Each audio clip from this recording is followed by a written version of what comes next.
umutwe urakoze cyane. Umutwe wawe inyogosho yawe ni inyogosho yavugishije abantu batari bake, abaho muhuye bose baragenda bakebuka. Iyo nyogosho ubundi bayita nguki? No, ino kwafi yanjye cyose no kwafire yanjye nayita ni convention center, rekabyite gutyo. Convention center ngira ngo wenda baribona, ariko sinumugambi nayogoshe kuko niba uvuga uti mu muco bavuga ngo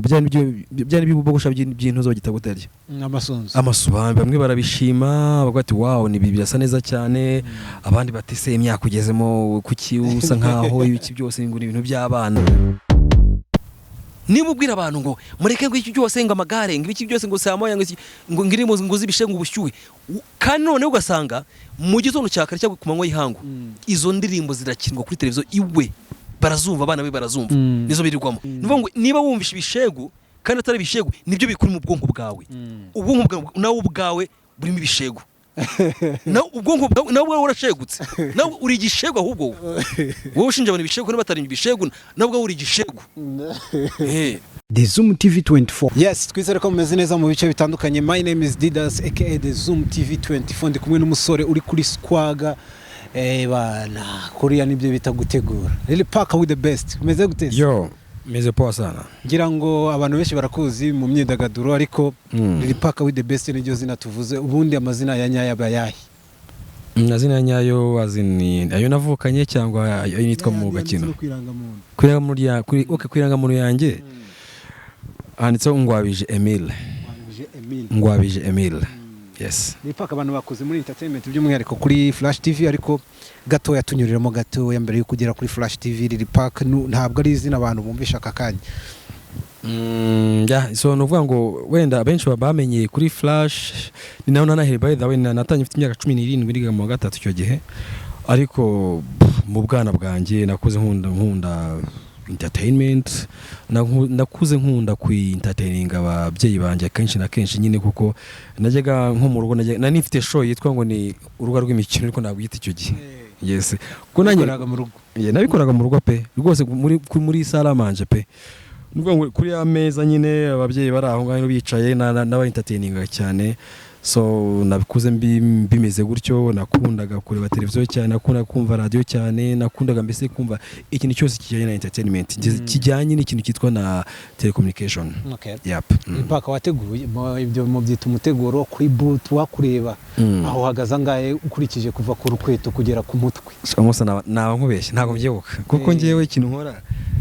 iyo muhe n'akantu gacara mbona ko ari keza cyane. Nshobora no kuvuga ngo nk'inyisa y'umaje ngo yiguza ngahe ntabwo nabyibuka, gusa nyine nayikunze ndayigura, nakunze boot ndayigura, ntabwo nibuka ngo byarangaye. Ntabwo njya avuga ngo ngiye gutegura ngo ngiye gufata mu munsi ngo ngiye gushopinga. Wakureba ariko LIL PAC cyangwa ku bakuzi biragoye ko wakwambara inkweto kabiri, ku wa mbere, ku wa kabiri no ku wa gatatu. Inkweto ushobora kubigira inkweto nyinshi, ugereranyije ugira nk'inkweto zingahe? Ntabwo nzi umubare wazo, aho naba nkubeshye nawe ngiye kwirarira, kuko hari izo mba mfite ntazi. Hari nk'inkweto ni kwanza mu gitondo nagiye kwambara, hari inkweto narebye nsanga maze nk'amezi nk'atandatu ntazambara, ndavuga se wazamba ngiye nambara nkurikije uko numva bishaka. Ugereranyije nk'imiguru handi umuntu avuga ati ngiye mfite pe ya 20-50 naba nkubeshye sinzi njya nagiye sinzi ngo ngira imiguru ingahe, gusa nzi ko ni mu kintu nkunda mu buzima pe nkunda inkweto. Ntabwo nzi ngo mfite inkweto zingana gutya. Ushaka ufite nk'imiguru nka 50? Oya 50 none aho ngana nkabije cyane, sinzi niba zanagira cyangwa zanarenga, ariko ndazifite. Ufite nka 20 ariko Dida ntabwo sinzi umubare wazo, gusa ndazifite pe. Okay. Hanyuma LIL PAC wakureba gutya urarebeka neza, ariko ku mutwe buriye umutwe urakoze cyane. Umutwe wawe inyogosho yawe ni inyogosho yavugishije abantu batari bake, abaho muhuye bose baragenda bakebuka. Iyo nyogosho ubundi bayita nguki? No, ino kwafi yanjye cyose no kwafire yanjye nayita ni convention center, rekabyite gutyo. Convention center ngira ngo wenda baribona, ariko sinumugambi nayogoshe kuko niba uvuga uti mu muco bavuga ngo byari bibogosha by'intuzo bagita gutarya amasunzu. Niba umuntu yogosha amasunzu nayakera, nanjye nkaba convention center nk'umuntu w'umunyarwanda wishimira nyubako nkiriya kuki ntayiyogoshesha se. So niyo mpamvu nyine navuze ni aho njye kwiyogosha ikindi kintu wenda nakuma nabashyizemo n'indi indi style runaka ariko navuze ni kanshyiremo convention center ko niyo numvaga ari cyo kintu numva iyo nyogosho ni ka convention center of course. Igitekerezo cyavuye ni umwogoshi wayiguhitiyemo cyangwa wewe wa njye ni creator ariko njye nkurating ibintu nkavuga nti ejo nejo no gusana kubisamo flash ijambo flash nizo ukarisangamo pe cyangwa se ngufite na zoom tv ukayisangamo cyane rwose. So ni creativity. Commentaires zabayize reaction za mbere ku bantu bakubonye bwa mbere wenda bari bakumenyereye ku zindi nyogosho. Abantu bamwe barabishima bavuga ati wow ni birasa neza cyane, abandi batese imyaka ugezemo kuki usa nkaho ibiki byose nguri ibintu by'abana. Ndavuga sa ibyo bintu by'abana nawe genda bikora umwana wawe ku bwana bwanjye basi ndika mugiteka ari ubwana bwanjye we genda bikora ubwana abana bawe nta kibazo. Ariko nanone burya ikintu iyo utatse ikintu werekana umuco runaka cyangwa se ikindi kintu runaka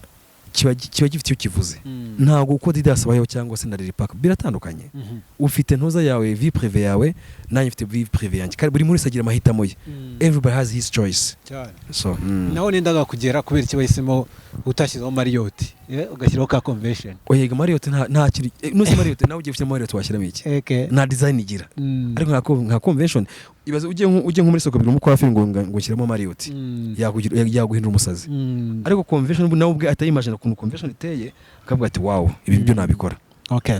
Ku giti cyawe hari imyumvire waruvuze ko hari igihe wiyogoshesha abantu akavuga ati ariko ibyo bintu ni by'abana. Hari inyogosho z'abana n'iz'abantu bakuru cyangwa ni byose biri mu myumvire? Icyo kibazo nanjye kibaze nawe nanjye ndakibaza kuko niba kanaka niwe ko jire se ntore cyangwa abandi bose ba odikeri biyogoshesha ibisunzu si bya kera se kuki batavuga se? Ariko niba ngiye nkubizemo convention center bikaba ikibazo why? Ariko nyine kuba ikibazo ni ikibazo kuri bo not me. Kuri wewe nagari ikibazo kuri njyewe. LIL PAC kureba uretse no ku nyogosho ariko ibana isaha ndabona uko bisa kose irahenze. Udukomo batwita udukomo cyangwa udushere nabyo birahenze. Ni original nkuko wenda ntago ndi mwiza mu kumenya iyo mikufi. Iyo mikufi yose ni original yanjye. Ikintu mparana nacyo iyo ngiye kwambara nambara ikintu cyamesha agaciro kandi kiri mbese kivugira kwa. Yes. Ngayo nguko murabona ko LIL PAC makunda kuvuga ngo ni kubyangwe nanjye reka nkoresha imvugo igezweho muri entertainment. Urabona ko kubyangwe n'ibirombe bye rwose ahagaze neza. Hanyuma LIL PAC abantu benshi bakuze mu muziki nyarwanda ni ibihe bintu nibura nka bitanu ushobora kuvuga ati ibi umuziki w'Nyarwanda wateye imbere ariko wenda n'ibindi bibiri bivuga ati aha turacyafite ikare aracyari urugendo. Wenda bitanu sinzi ko nabibona mumviye ngiye kubibara ariko ni byinshi byaje kuko umuziki w'Umunyarwanda hano wavuye kugeza ubu ngubu reka mpere nko muri production ya audio. Twahereye ku bantu nk'aba nitunga Aron niyo producer mwiza icyo gihe, haza kuza ba Mastora abandi bose baraza kuza ba Click asa nkaho uhinduye ikibuga ariko ibintu byose byagiye bigenda bihinduka kandi biba byiza pe. So far nk'ubu ngira ngo nta ndirimbo muri iminsi igezweho wakumva itemo ngo yele ako kantu rakazi elements right na nura mpeti undi yitwa hari urampeti yitwa made beats na Banox beat n'abandi bose nubwo ni generation yagiye izana Pastor P wenda n'abana ba legend. Those are the legends ba Pastor P ba Nicola ba Clement abandi bose nyine n'aba legends bagaragaza yuko kabisa harakazi bakuze n'abandi banda baza barebera the new generation. They are promising kabisa berekana ko ejo nejo hazaza ari ikintu gifatika kizaba gihari nko kubakobwa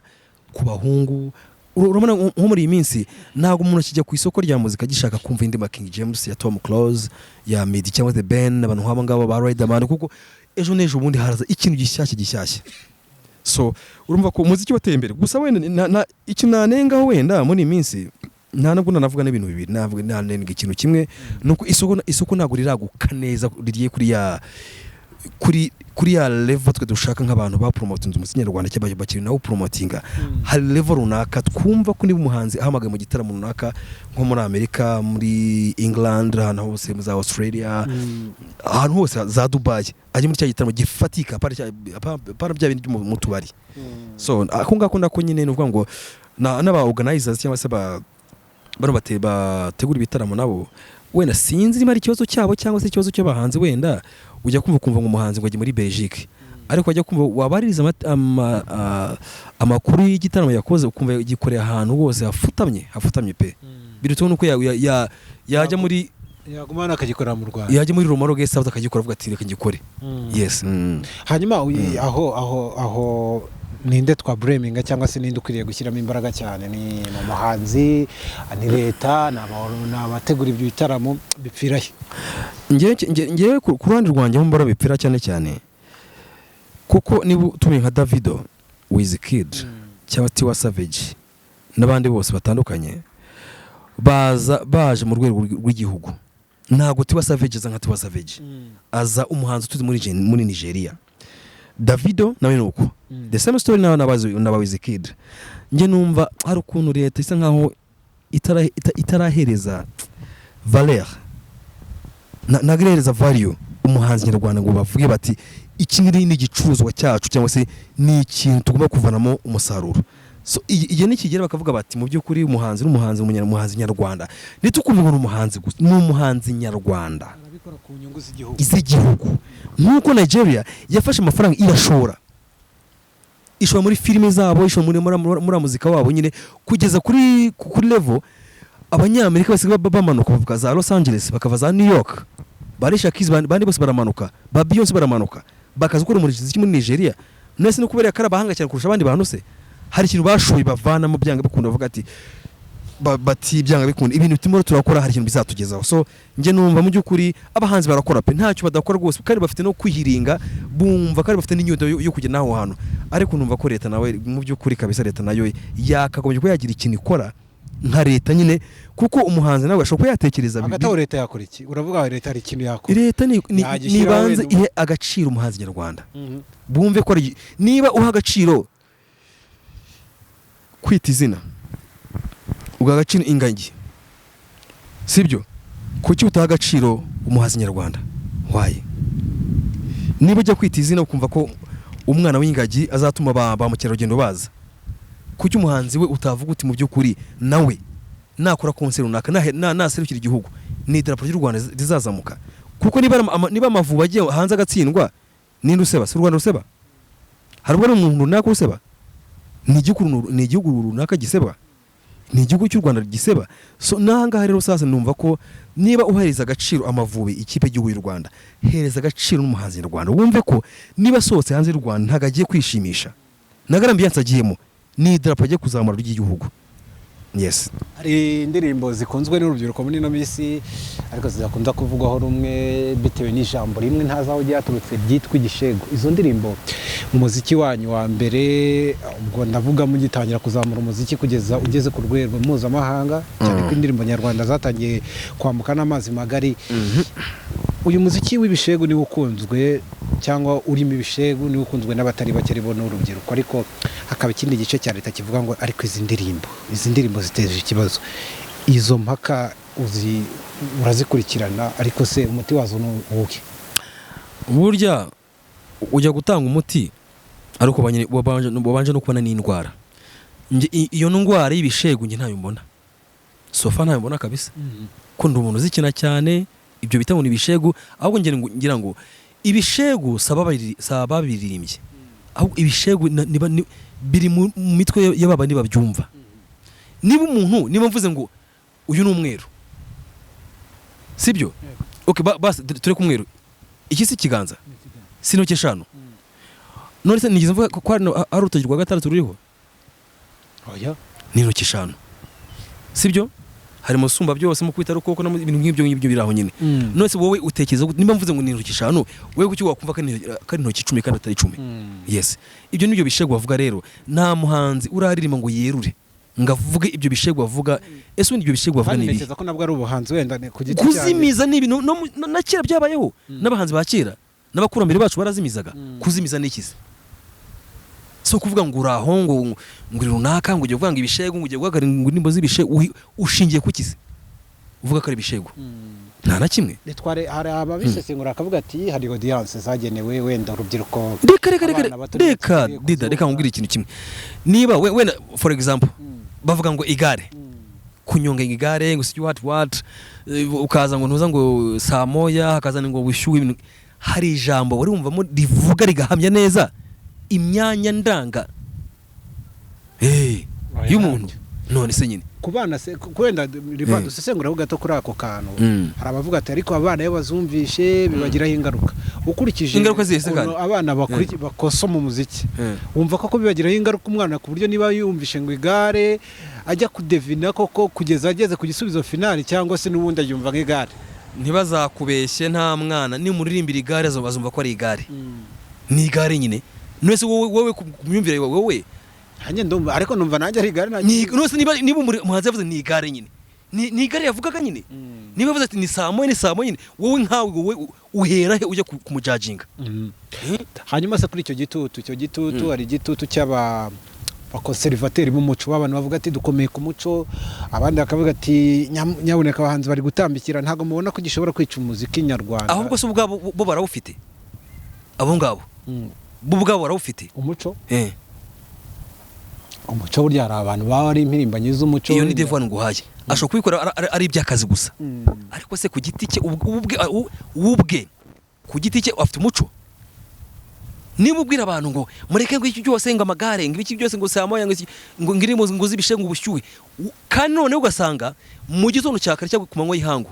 izo ndirimbo zirakinwa kuri televiziyo iwe barazumva abana be barazumva nizo birirwamo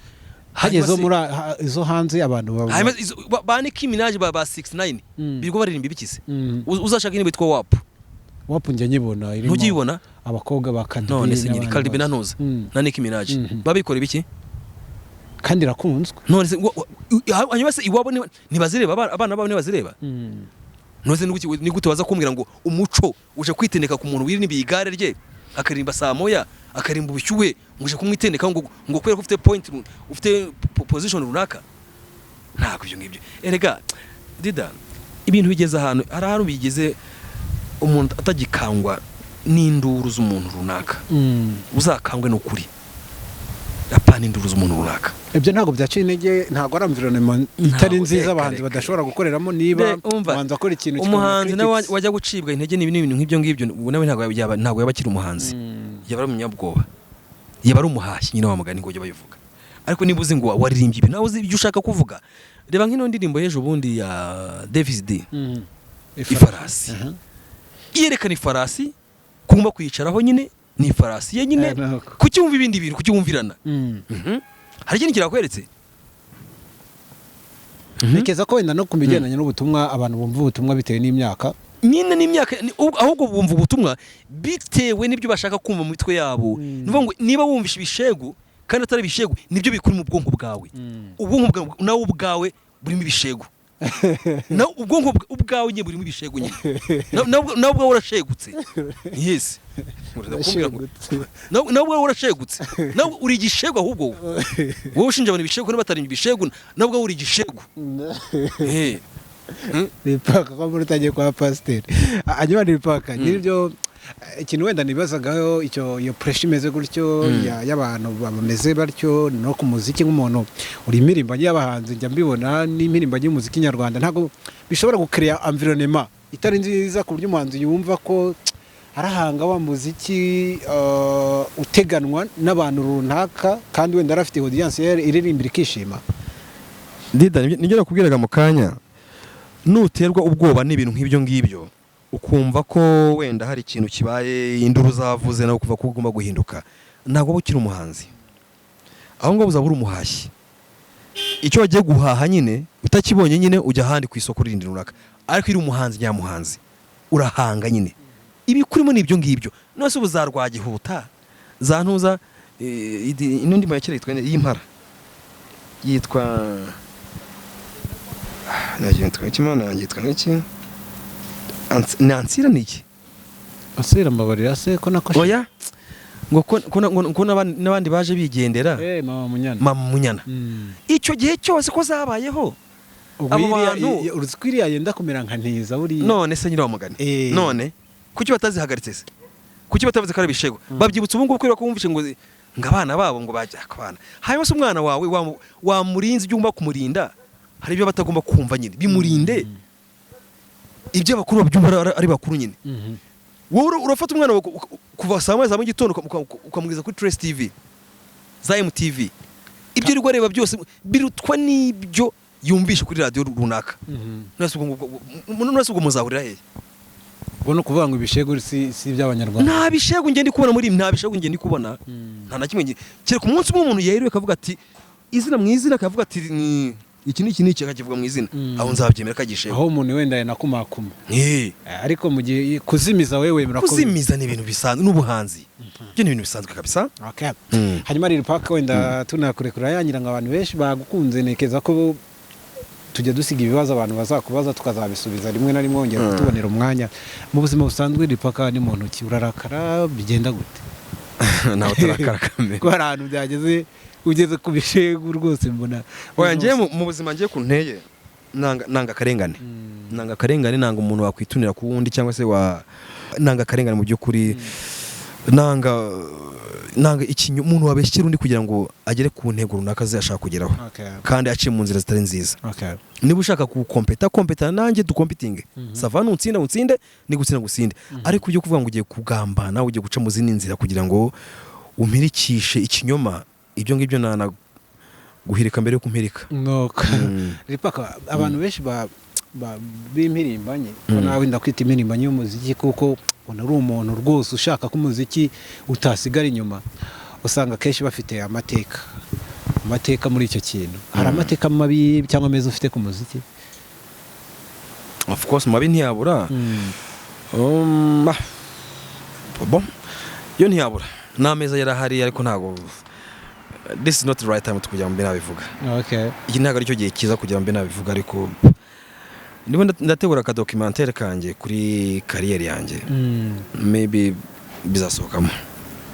kuba kuza arabakonaga no mu ndirimbo za Tom Cruise ko Tom Cruise kuko kiyo case ya Tom Cruise buri munsi uri garuka niwe nakunze kubona cyane ngiye izo nabonye nakubonye icyo gihe wari n'umuntu uri hit cyane mu bihe byawe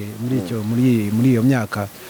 Tom Cruise hari umubano mufitanye wihariye cyangwa umufata ute nkawe nka LIL PAC no Tom Cruise is my brother ntago ari brother wanjye my blood brother ariko n'umuvandimwe wanjye ko twabanye igihe kinini cyane turakundana ukabona babyumve nabi babishyira muri ya angle yabo nyine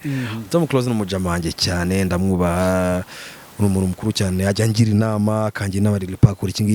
ngiki binkabireka bikananira ariko nkabikora nyine ariko nkumva ko Tom Cruise n'umuvandimwe wanjye cyane twabanye igihe kinini twarafashanyije cyane hari byo namufashije byinshi hari nawe byinshi agiye amfasha cyane so Tom Cruise ngiye kumuvuga kuri ngiye ku giti cyanjye nta definition nabona nayo hanyuma LIL PAC agaseke cyacu reka tugapfundikirire ku bantu ku giti cyawe hari abahanzi batatu duhuye n'abantu nkamwe b'inzobere tuboneraho uraduha abahanzi batatu ku ruhando mpuzamahanga ushobora gutanga akavuga ati nka LIL PAC umuntu umazemo igihe mu muziki turashaka lisi y'abahanzi batatu bagezweho kuri wowe cyangwa se wumva bakopeta n'abandi batatu bari promising babandi bazamuka kandi uvuga ati abantu dukurikije kuntu wenda ni underground cyangwa se n'abantu batamaze igihe kinini mu muziki ariko batanga icyizere sasa ndagusaba icyo kibazo cyawe kize kuba specific batanga icyizere cyangwa sinzi ntabwo uri kucyumva neza abahanzi batatu bari kuzamuka nibura umuntu ashobora guhanga amaso mu bihe biri imbere mu bihe biri imbere bari kuzamuka akaba icyambere none kikaba abari top bandi ku buryo umuntu akubwiye ati hari amarushanwa muri Afrika turashaka kuduhe nominees wenda tutagendeye kuri nominees all right watanga bahi okay ngiye ku giti cyanjye nkanjye LIL PAC nk'umuntu bibamo cyane kandi mbona burenge niba ari umuntu uzi kurebe ejo hazaza h'umuhanzi ngira iyo mpano hari umuhanzi kazi Ariel Ways kabisa coup de chapeau number 1 dozen number 1 hakaza ku mwanya wa kabiri andi bumuntu saba nawe kabisa arabikora neza cyane andi bumuntu nawe ni saba cyane kabisa ku mwanya gatatu sasa ari umupeti nawe sinzi impamvu sinzi kinazira wenda hari niba ari amaboko mabi arimo niba ari wenda we adafite ukuntu yibonamo ukuntu sinzi impamvu sinzi kinazira by the way uyu mupeti witwa Kizigenza Juno nawe arabizi pe ariko banza ari uko akiri muto simbizi nanjye kuko hari ukuntu muri muzika nabyo nabyo bya wenda bya sinzi impamvu nyine ariko nabo batatu bavuga ni hari Kizigenza, Ariel Wise ndetse na andi bumuntu ubwo nabatanga ikizere imbere hazaza kuko nabantu uvuga ati mu byukuri abangaba nibarenga umupaka bizaba ari ibindi hari n'abandi benshi by the way ariko mbukubere ko mbaje batatu nabo ngabo bashe kubona hanyuma babandi bari super ku buryo ushobora kuvuga ati hari amarushanwa yo kubera muri Amerika abantu reka tuboherezeyo aba ni b'u Rwanda rufite nibo bayoboye mu Rwanda kuri weho batatu ba mbere batatu n'abahanzi baba bagoranye gutoranya ariko nabaye kuri wowe nta numwe mu basupa nta numwe nta musupa ubona navuga ngo genda uhagarara u Rwanda reka ni nkande tujya twumva bavuga ababikurikirana ba Bruce Melody bakavuga ba Riderman bakavuga ba Meddy bakavuga ba The Ben abo bose nta mukandida numwe reka ntiwapi kabisa nta numwe mbonye muri aho ngaho kuko abo bose nzimiririmbire yabo n'imirikodingire yabo ntabwo ajya kuvuga ngo njye gusa bavuga ngo njye ntanze umukandida muri abo bose nta numwe wagenekereza nibura reka shabe numwe reka ati reka mu bana ariko mu bana impamvu muri abo bana ngenzi ko babishobora babikora ariko muri abo ngabo bavuga ngo nkande se kujya mumva abantu birahira Bruce Melody abo nabo ngabo mwirahira nyine nuko batamuzi nyine wenda nanjye ndahanga mu Rwanda mwirahira ariko kumwambutsa umupaka ngera umuhagararire reka jamais The Bens jamais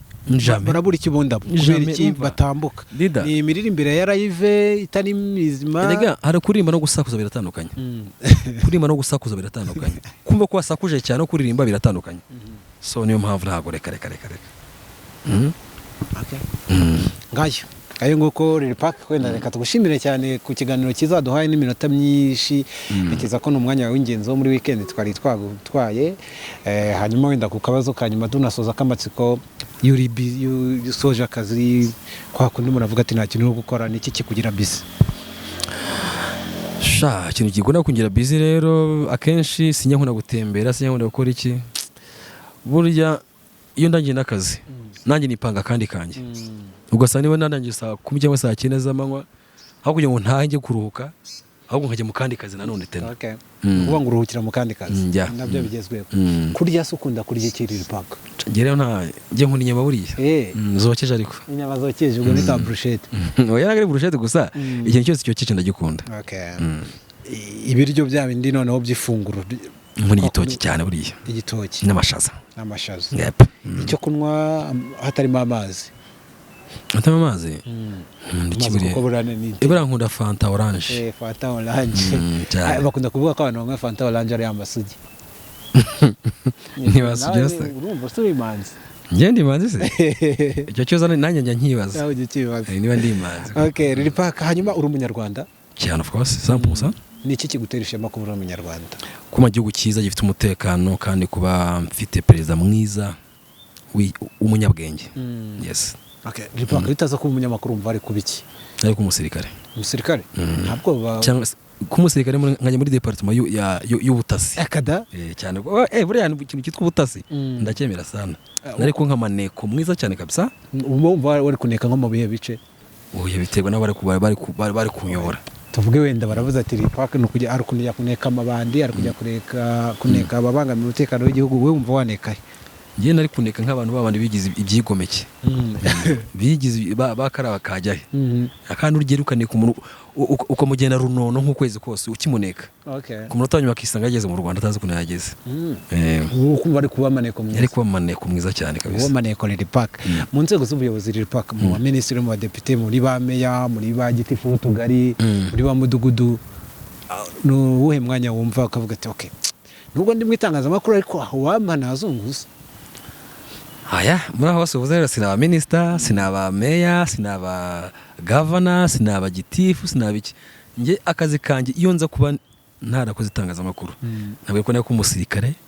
na maneko wandi wenyewe kabisa spy wa hatari wandi cyangwa se nkaba sniper okay yeah sniper paka kuki kubera iki gisirikare buri gihe kikuzamo cyane nagikuriyemo nicyo nabayemo cyane kenshi okay umunsi umwe tuzaza tunasangire tunaganire byinshi araba ari kwibaza atari ko kutatubwiye avuka mu cyaro avuka mu mujyi wanjye mvukira mu mujyi by the way icyaro nakigezemo ngeze imyaka 16 ngira ngo hari nibwo bwamera nageze mu cyaro nukuvuga nta buzima bw'icyaro bwishyuze wapi ndo umunyamujyi kabisa ndo umutaonere Nyamirambo oya wapi reka navukiye Kampala Kampala Uganda yep nkurira hano mu Rwanda muri Kigali mu bihugu byo hanze watembeyemo ni nk'ibihe cyane nagiye Kenya nagiye of course Uganda BJ yari Bujumbura nyine muri mu Burundi TZ urebye nibyo ngibyo nta gihugu ujya wumva ushaka kujyamo nko guturamo hanze ukurikije n'ukuntu abandi babiri yo bakuratira cyeka Imana insubije wacu muri Brazil yaje mu rugo ni Brazil iyo mpisi wacu nyine muri Brazil kuko n'inzozi zanjye by the way umunsi umwe kuko na hano buriya nge akenshi bagenzi banjye barabizi bajama banjye nge mbabwira ko ntari umunyarwanda ariko ni blague of course n'umunyarwanda ni blague kuko abenshi bazi ko ngiye kabisa nkaho navukiye muri kuko nkunda Brazil abenshi bazi ko mu Brazilian ariko umunsi nageze yundi muri hari bihugu bibiri nifuza kuzageramo Brazil na US naho nindaga kukubaza uri mu bantu uvuze ko ushaka kuzaba muri Brazil kandi abenshi usanga inzozi zaba ati nzajya muri Amerika ayo mahitamo aramutse aje arabirangana nahitamo Brazil of course Brazil uyikundira iki ndayikunda sinanjye ndayikunda nikuza nyikunda njye muhitijemo kujya Brazil na US najya muri Brazil okay LIL PAC the best reka tugushimire kandi twifurize ishya n'ihirwe mu kazi kawe asante sana okay bye bye cyane. Hey, what's up, my people? This is LIL PAC with the best aka another one, aka the Don Dal, aka Machiavelli. Kora subscribe to the Zoom TV 24. Ndanazo muduhereza amahirwe kujya ko tubone ijwi ryawe. Kora subscribe kuri 24 Zoom TV. Like it and share. Anda ko kamenyetso k'umutuku kandi to subscribe kugira ngo uzajye ubona n'izindi video zitandukanye utasanga ahandi. Turabakunda.